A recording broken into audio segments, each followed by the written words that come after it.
Hello, everyone, and welcome to Kilowatt. My name is Bodie, and I am your host. And on today's episode, we are going to talk all about the Cybertruck. Now, I do need to let you know that this show was written with a large degree of speculation, and we'll likely find out on Thursday that everything that we're talking about today will be wrong. So that's my first disclaimer. My second disclaimer is when I initially thought about doing this podcast, I was like, oh, this will be like a short, 15, 20-minute episode. I'll play some clips from the original, Cybertruck event. And, I'll talk a little bit about the production or some of the challenges, and then we'll be done. Well, I initially had over 23 pages of notes. And if you are curious, a typical show that takes me about 20 minutes to do has roughly 5 to 7 pages of notes, depending on the episode. I had 23. So I shortened it significantly, and then I added more to it, and I shortened it again. So what I'm trying to say is, while I have tried to reorganize everything so that it makes sense, I might be back and forth on a couple of things. I tried very hard, but if you know me, you know I do not have a well-organized mind.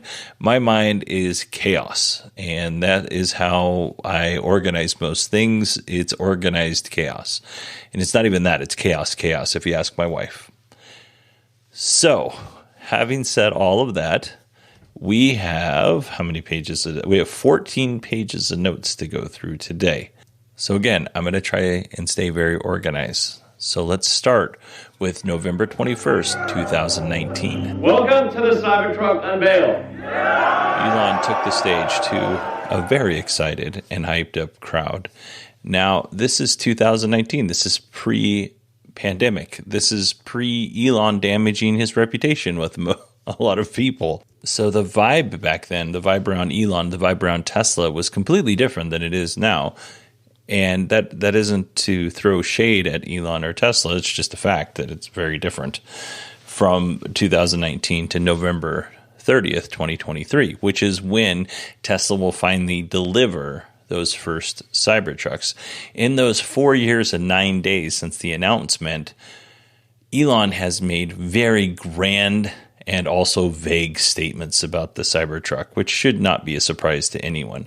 But as we get closer and closer to the Cybertruck deliveries, we still don't know what the final specs are going to be, what the cost, what the size of the truck's going to be. We have some ideas, but Tesla has not released anything official. And with any luck, Tesla will announce it at the delivery event. You think they would, but I've had my heart broken before, and we might see no information about the Cybertruck, and they just might deliver it to 10 of their best investors and move on.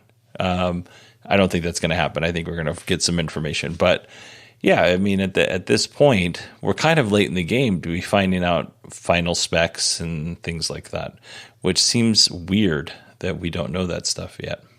But we do know that Tesla has been testing the Cybertruck across multiple cities. A few weeks ago, listener and Patreon supporter Chip sent me some photos of a Cybertruck charging nearby where he lived in Florida, or lives in Florida, which is awesome. I really appreciate that. It was fun to see the videos, and it was actually fun to know somebody in the wild that had seen one.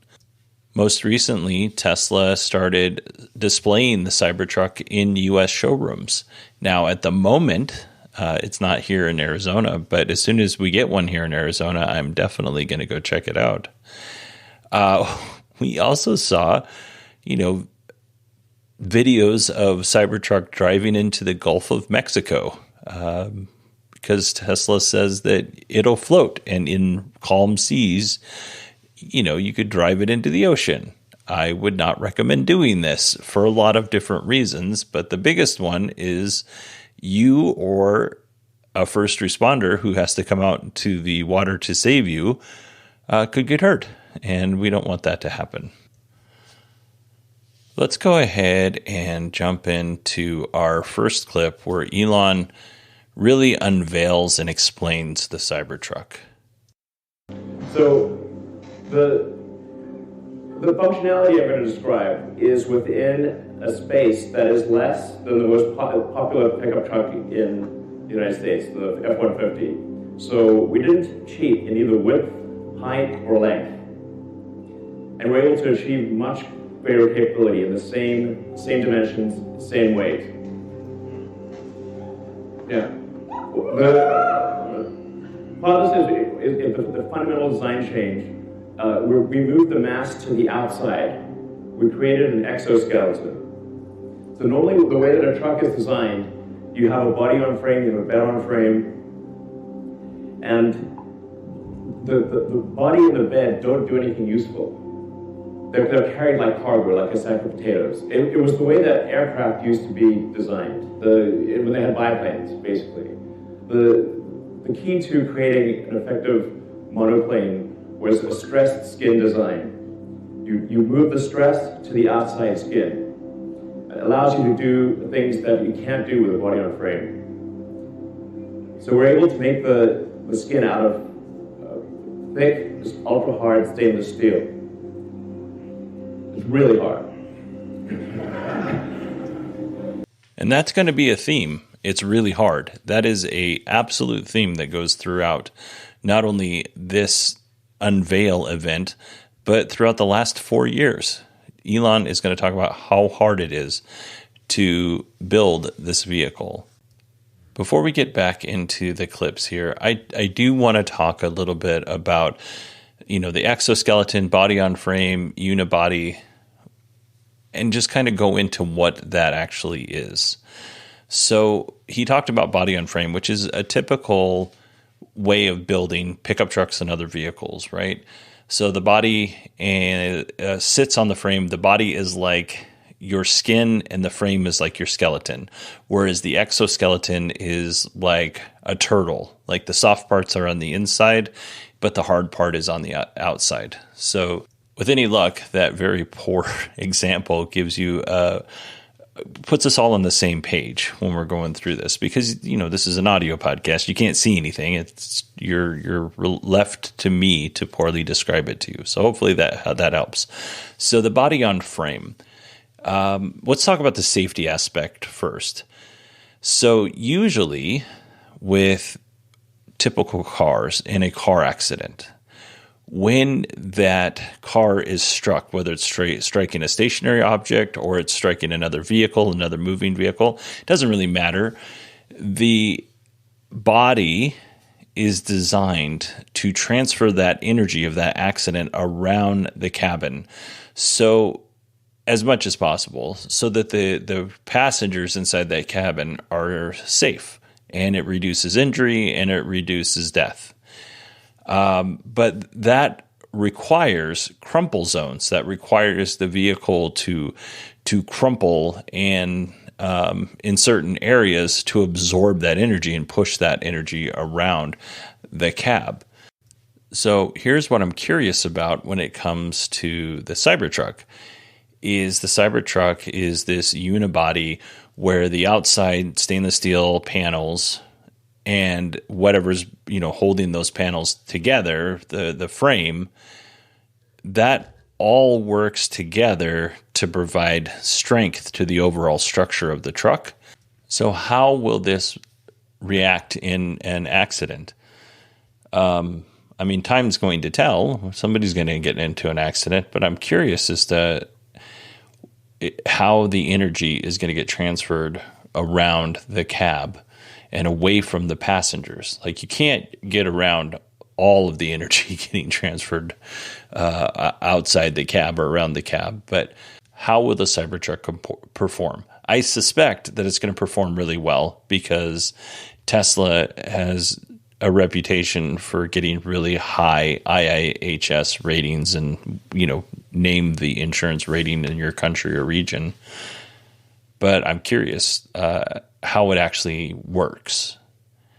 And then the other thing, I have a little small, it's not a concern, but a slight worry about is, will firefighters' extrication equipment, the spreaders and the cutters and our RAM equipment, is that extrication equipment going to be effective when using it on the Cybertruck? And if anybody from Tesla is listening, like, I don't know, Elon, that'd be great if you listened. If you're listening and you want to donate a Cybertruck to my department to cut up, just send me an email. It's Bodie, BODIE at 918digital.com. However, I feel real confident nobody's going to do that. So let's go ahead and jump into our next clip. And in this clip, Elon's going to talk about how strong the panels are, the cold rolled 30X 301 series stainless steel panels are. And when we come out of this clip, we're going to talk about that. And just kind of as a point of reference, if you've seen this video before, whether you saw it a couple of weeks ago or you watched it in 2019, this is the part in the presentation where Franz von Holzhausen was hitting the Cybertruck with a sledgehammer. We're going to skip past the part where he throws a ball and breaks the window, the Tesla metal glass or whatever they called it. We're going to skip past that part. So we're just talking about, at this moment, we're just talking about the panels on the Cybertruck and how strong they are. So the thing about like a truck, you want a truck that's tough. You want a truck that's really tough, not fake tough. You want a truck that can take a sledgehammer to. Truck that won't scratch, doesn't bend. What else can we do with this truck? What if we shot it? Let's shoot it.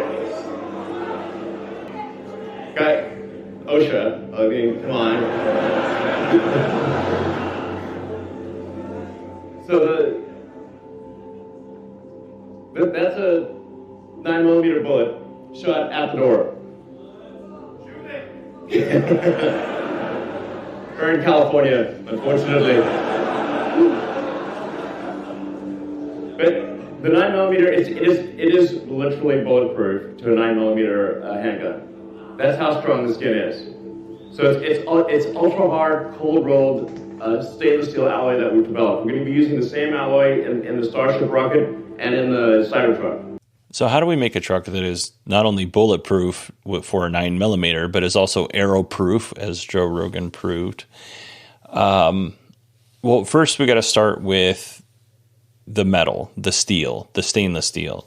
And Tesla's reportedly getting this stainless steel from a Finnish company, and they're using 301 series 30X cold rolled stainless steel. Now the 30 X, the X part is, we assume, or people smarter than me assume, is for our SpaceX. So it's their own specific alloy that they're using for SpaceX. And the company that Tesla is reportedly getting this from, it's not confirmed, is Outokumpu, which is a Helsinki-based company. And I almost certainly said their name wrong, but they are Europe's largest producer of stainless steel.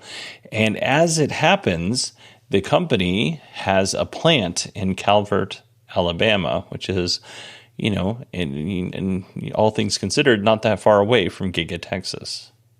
Now that we have our stainless steel supplier, the next step is actually shaping the panels for the vehicle. So this is specifically about the exoskeleton. We're not talking about anything else in the car right now. According to Elon, shaping these panels is extremely difficult.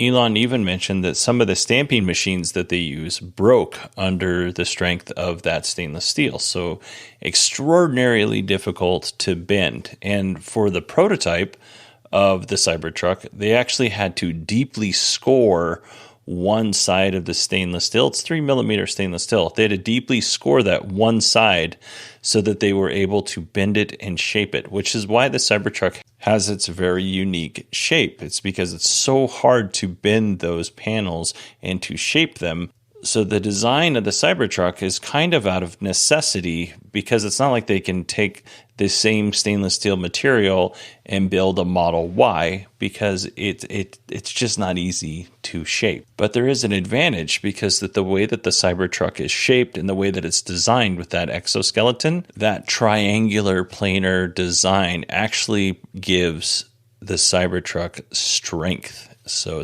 it's multi-purpose in terms of the way that it looks. Yes, to some and to me a little bit, it's ugly, but it's like it's your baby, right? If you have an ugly baby, you love your baby and you think it's beautiful no matter what, even though it's pretty ugly.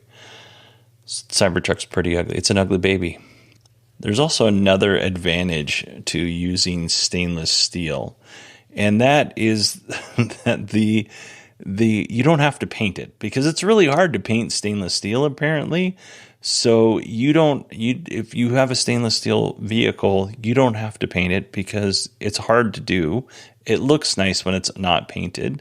Sandy Munro said that every nick and scratch and all of the damage that's going to occur to a Cybertruck is going to be like a badge of honor. Ryan McCaffrey of the Unofficial Tesla podcast has said in the past that he had a DeLorean, and there are ways to get the scratches out of stainless steel. But going back to that advantage is they don't have to spend money on a paint shop. They don't have to spend money on paint. They don't have to spend time on paint. And yeah, maybe they'll wrap it. I would love a banana yellow Cybertruck. That'd be awesome. But the biggest advantage is that takes out one more step. And it's a big step, the paint shop, and an expensive one as well. And in terms of production, obviously it's going to be very difficult to produce the Cybertruck, not only because of the panels that they need to form with this, really hard, cold rolled stainless steel or strong. They also have a lot of new technology in the Cybertruck as well. So, production is going to be difficult, but there is a silver lining. At the time, in 2019, all three trims of the Cybertruck were mostly made up of the same parts with very little variation. This helps reduce complications at the production level. It reduces variation, which increases build quality. And the exoskeleton unibody is unusual, but it's simple. It has simple lines, which again, we said was partly due to necessity, right? The exoskeleton unibody design that Tesla is using will actually have less parts than the typical body-on-frame pickup truck that you would, the F-150s, the Chevy Silverados, the Sierras, that kind of thing. It's going to have less parts, which decreases complications, decreases costs. Overall, it's a good thing. I do think I mentioned this in the beginning. The downside of this kind of a frame is that you don't get much flex, and it's a lot more expensive up front in terms of production, but overall it ends up saving you money. So we're going to kind of wrap this section up here in that, and just saying that the design of the Cybertruck is partly by necessity. It's necessary to have that design because it's hard to form this stainless steel. It's also an aerodynamic design. It provides more interior and bed storage and space by having the exoskeleton design. All right, let's move on to one of my favorite features of the Cybertruck, which is the adaptive air suspension. In addition, the car has an adaptive air suspension. It's literally adaptive air suspension.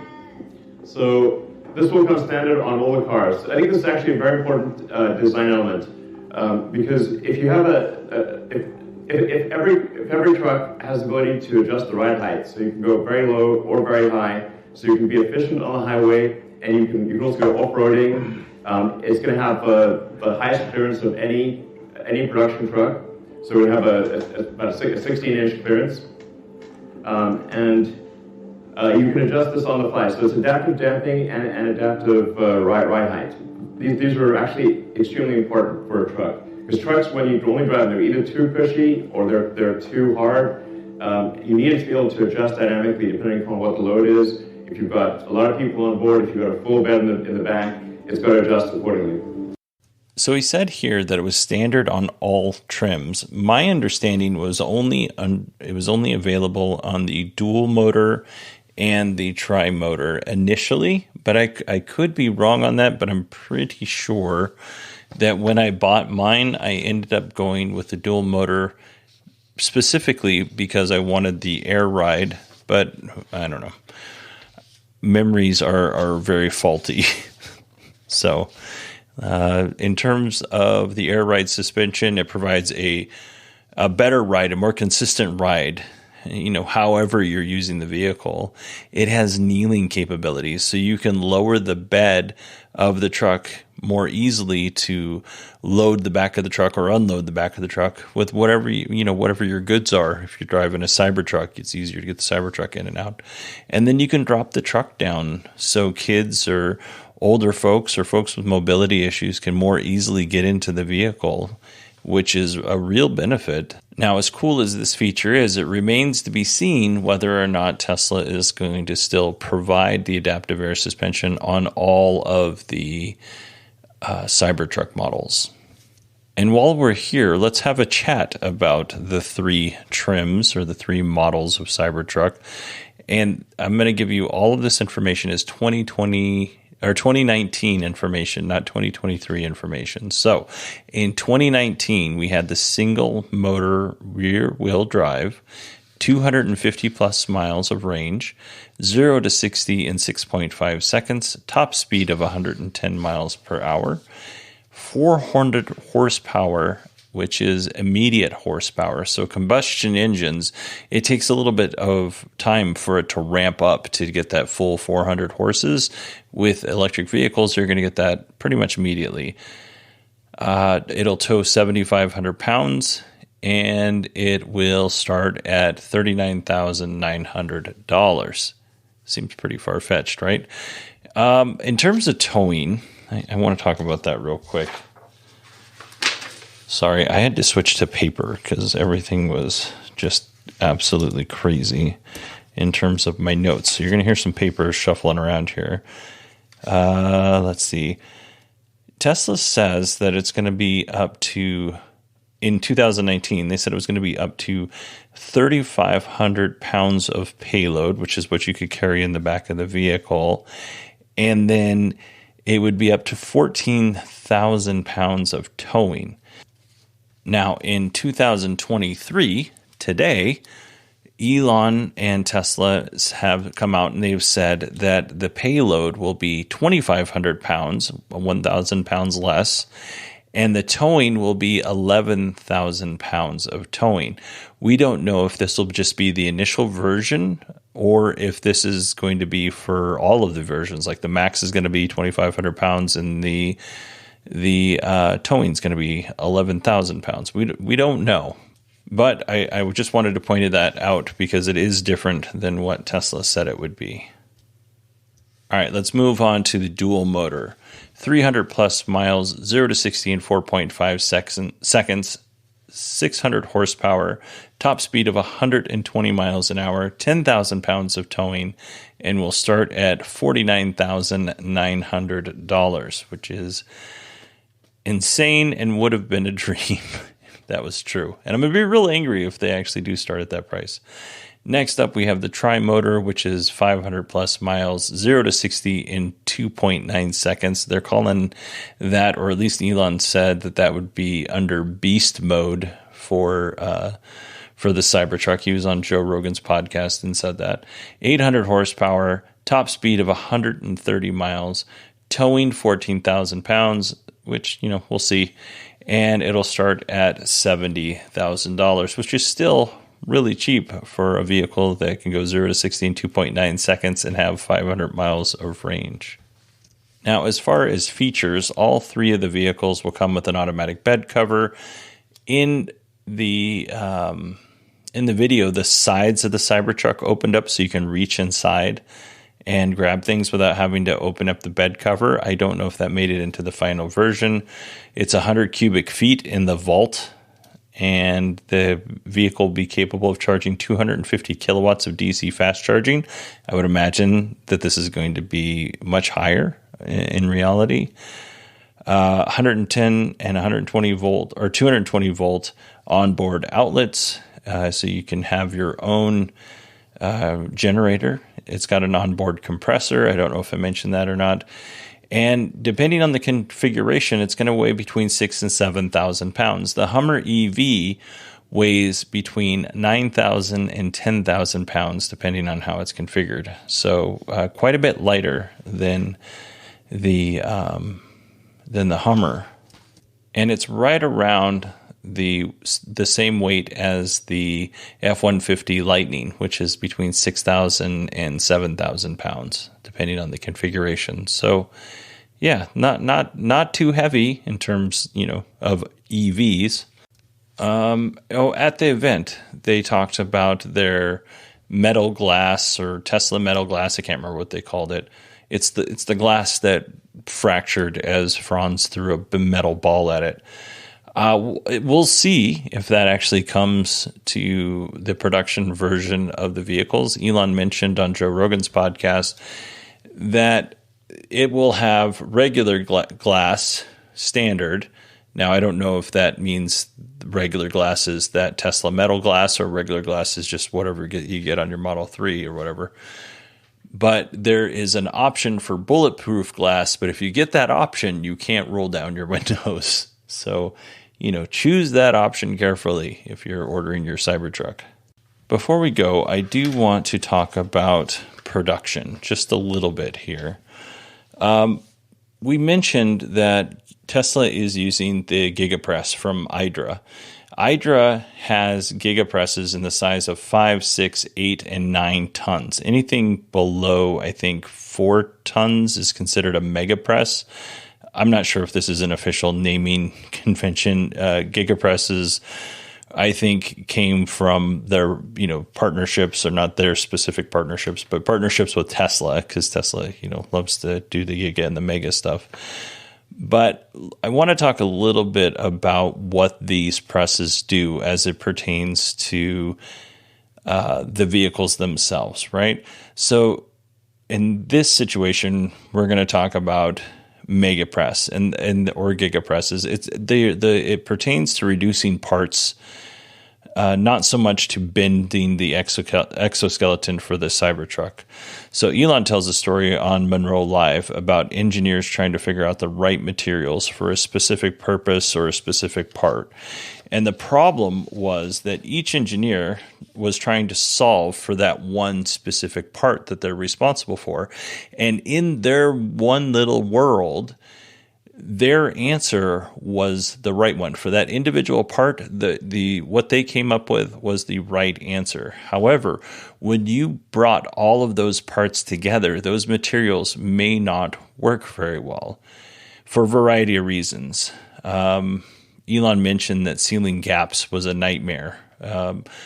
So these gigapresses or megapresses, they allow for single casting, which solves a lot of those problems. And when Tesla went on the Model 3 and did a single casting of the rear, they were able to reduce the size of their body shop by 30%. So they went from 1,000 robots down to 300 robots.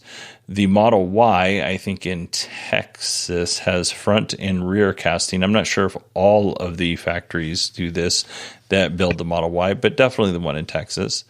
The reason why I'm telling you this is because I think this information is neat, and it does give us some insight into how the Cybertruck is going to be built. And,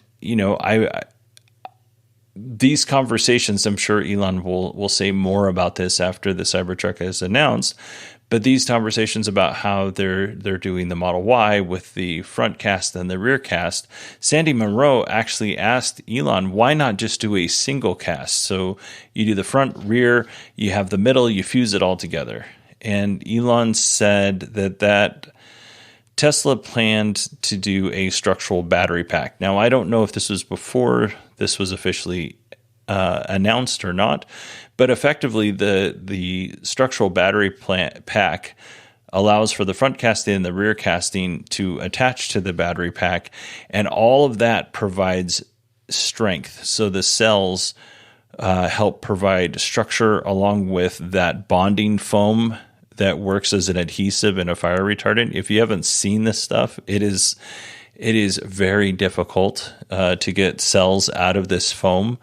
If you are interested, go watch Sandy Munro's episode on when they broke open the Model Y from Texas. It was really difficult to get the cells out of that foam. But if you don't want to go and watch that, try peeling a sticker off that leaves a residue on anything. That's how hard it is to get the cells out of this adhesive fire retardant foam. Just that little adhesive that's on whatever you don't want it to be on, and you can't get it off. That just keep that in the back of your head. So I'm going to wrap this up with a few more interesting facts here. Let me find the page. I mentioned before Elon was on the Joe Rogan podcast, and Elon said that in order to make a vehicle affordable, you need to consistently make each part at scale and then assemble them in an efficient manner. We mentioned about how difficult it is to shape the panels for the Cybertruck, but in addition to that, to that new manufacturing obstacle that Tesla created for itself, it's also got a lot of new technology in it, and production only moves as fast as its slowest part. So if you have one part that costs 3 cents that needs to be in every Cybertruck, and Tesla cannot get that part, production is going to come to a screeching halt, despite the fact that this part only costs 3 cents. And as far as how difficult it is or isn't to form stainless steel, stampingsimulations.com does have some criticism, and they say that it's not as hard as Tesla is making it sound. Since I have little to no knowledge in this domain, I'm just going to trust what Tesla is saying and point you to the article in stampingsimulation.com. And I'll put that link in the show notes if you're curious to know about that. Almost done here. One other positive thing about using that stainless steel for the Cybertruck is that it can be fully recycled when the Cybertruck has hit end of life. So that's a good thing. Now that leaves us with the actual Cybertruck event, which will be held on November 30th, Thursday, 2 p.m. Eastern Standard Time. Tesla is going to stream this on YouTube and X. We'll see how that goes. They're only planning on delivering 10 Cybertrucks at that event. And yeah, I am super excited about the Cybertruck event. I cannot wait. I can't wait to see what Tesla is finally putting out and at what price. And I'm going to be honest with you, I'm kind of hoping that it's really expensive and I don't feel bad about buying a Model Y. But that's just me. All right, everybody, that is it for me. I will talk to you again on Cyber Thursday. I hope y'all have a wonderful week. And yeah, send me an email. Give me your thoughts about the Cybertruck, whether it's before or after the event. Bodie, BODIE at 918digital.com. And I will talk to you on Thursday.